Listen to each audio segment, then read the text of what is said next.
Online शिक्षण में आज हम संस्कृत प्रबोधिनी कक्षा 11 की पुस्तक से चतुर्थ पाठ प्राणेभ्यः संस्कृति श्रेष्ठः पढ़ेंगे। इसका अर्थ है प्राणों से संस्कृति श्रेष्ठ है। तो थोड़ा सा पाठ परिचय जान लेते हैं। इस पाठ में श्रीहर्ष के शासन काल में चीनी यात्री भेनसांग भारत आया था। उसके द्वारा लिखे गए यात्रा वृत्तांत में हमें तत्कालीन भारतीय इतिहास और संस्कृति का ज्ञान प्राप्त होता है। इस पाठ में एक ऐतिहासिक घटना का उल्लेख किया गया है। चलिए शुरू करते हैं। प्राणेभ्यः संस्कृतिः श्रेष्ठः, प्राणों से संस्कृति श्रेष्ठ है। पुरा श्रीहर्षः भारतस्य महान सम्राट आसीत्। प्राचीन काल में श्रीहर्ष भारत का महान सम्राट था। तस्मिन् काले ह्यूनसांग नाम चीन देशीय यात्री भारतम आगतवान। उस समय ह्यूनसांग नाम का चीन देश का यात्री भारत आया। सह भारते अनेकेषु स्थलेषु अटितवान। उसने भारत में अनेक स्थलों पर घूमा और जनानां व्यवहारं च ज्ञातवान, और लोगों के व्यवहार को जाना, तथा भारतीय वस्तूनि च संग्रहित, और भारतीय वस्तुओं को संग्रहित किया। सह स्वदेश गमनतः पूर्वं राजानं हर्षं दृष्टवान। उसने अपने देश गमन से पूर्व राजा हर्ष को देखा। तम स्व अनुभवम निवेदितवान। उनसे स्व अनुभव मतलब अपने अनुभव निवेदित किए। तस्मै कृतज्ञतां च समर्पितवान।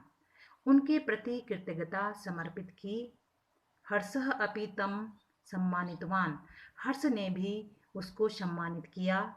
तस्मै अनेकान उपहारान दत्तवान। उसको अनेक उपहार दिए। तस्य प्राणाय नौकायाः व्यवस्थां करितवान।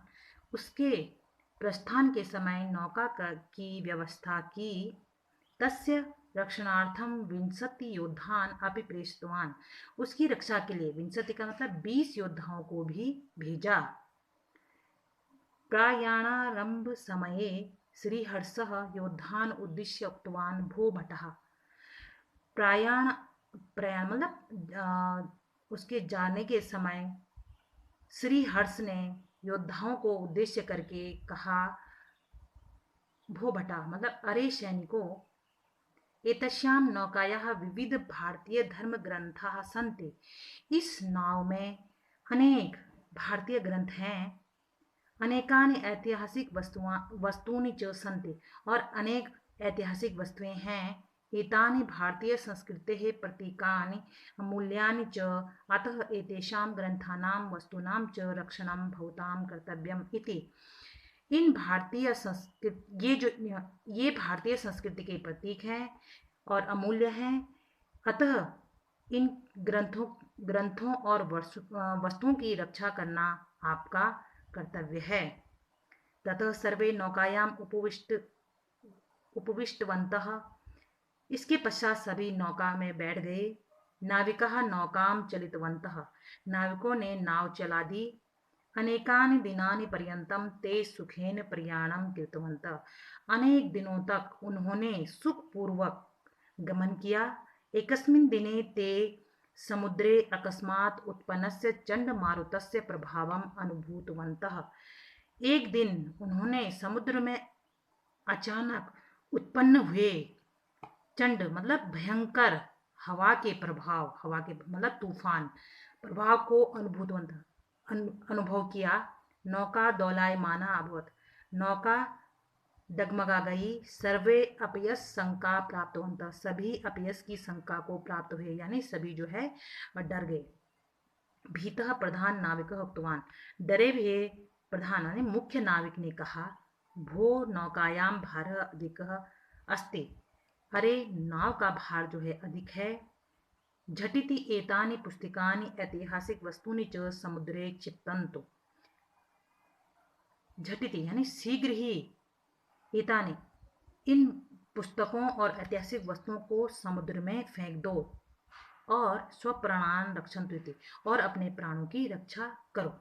नाविक ने कहा जो है उसका भार अधिक है, तो इनको जो है समुद्र में फेंक दो ताकि जो है भार कम हो जाएगा और जो है अब सभी जो है अपने प्राणों की रक्षा करो।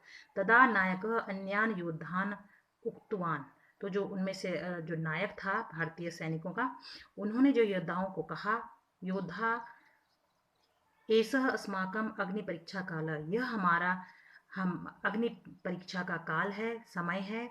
धर्म ग्रंथानाम ऐतिहासिक वस्तुनां च द्वारा भारतीय संस्कृति, माय गॉड, ततः सर्वे नौकायाम उपविष्टवन्तः, इसके पश्चात सभी नौका में बैठ गए।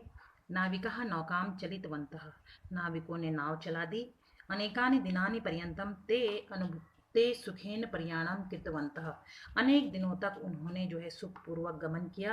एकस्मिन् दिने ते समुद्रे अकस्मात् उत्पन्नस्य चंडमारुतस्य प्रभावम् अनुभूतवन्तः, एक दिन उन्होंने समुद्र में अचानक उत्पन्न हुए चंड का मतलब भयंकर हवा के प्रभाव को महसूस किया या अनुभव किया। हवा के प्रभाव का मतलब है तूफान। नौका दोलायमान अभवत, जब तूफान आया तो नौका जो है दोलायमान अभवत मतलब डगमगा गई। सर्वे अपयस शंकाम प्राप्तवंत, सभी जो है अपयस की शंका को प्राप्त हुए कि कोई अनहोनी होने वाली है। भीतः प्रधान नाविक उक्तवान, डरे हुए मुख्य नाविक ने कहा, भू नौकायाम भारः अधिकः अस्ति, अरे नाव का भार जो है अधिक है। झटिति एतानि पुस्तकानि ऐतिहासिकानि वस्तूनि च समुद्रे क्षिपन्तु, झटिति का मतलब होता है शीघ्र ही इन पुस्तकों और ऐतिहासिक वस्तुओं को समुद्र में फेंक दो। स्वप्राणान रक्षन्तु इति, और जो है अपने प्राणों की रक्षा करो। तदा नायक अन्यान योद्धान उक्तवान, तब जो है जो भारतीय सेना का नायक था उन्होंने जो है अन्य योद्धाओं को कहा, योद्धा एषः अस्माकं अग्नि परीक्षा कालः, कि योद्धाओं यह हमारा अग्नि परीक्षा का काल है। धर्म ग्रंथानाम ऐतिहासिक वस्तूनां च द्वारा भारतीय संस्कृतेः रक्षणम् अस्माकं आद्यं कर्तव्यम्, धार्मिक धर्म ग्रंथों और ऐतिहासिक वस्तुओं के द्वारा भारतीय संस्कृति की रक्षा करना हमारा आद्य का मतलब है प्रथम कर्तव्य है। तदर्थम सर्वे सज्जा भवन्तु, तदर्थम मतलब इसके लिए सभी, सज्जा का मतलब होता है तैयार, भवन्तु हों, इसके लिए जो है सभी तैयार हों।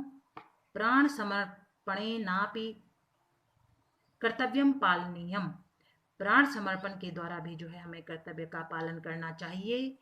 नायकस्य वचनं श्रुत्वा सर्वे योद्धा झटिति एकैकशः तृणमेव शरीरं स्वशरीरम एव समुद्रे क्षिप्तवन्तः, नायक अपने जो उनका जो नायक था उनके वचन सुनकर जो है सभी योद्धा शीघ्र ही एक एक करके तृण का मतलब होता है तिनके के समान स्वशरीर मतलब अपने शरीर को ही उन्होंने समुद्र में फेंक दिया।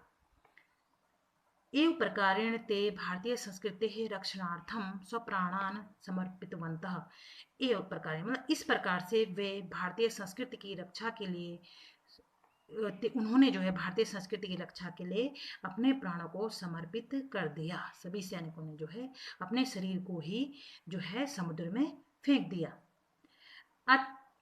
अत्य आश्चर्यकरम एतत् दृश्यं दृष्ट्वा ह्यूनसांगस्य नेत्राभ्याम अश्रूणि अश्रुवन्, अत्यधिक आश्चर्य यह दृश्य देखकर ह्यूनसांग के आंखों में भी जो है आंसू बहने लगे।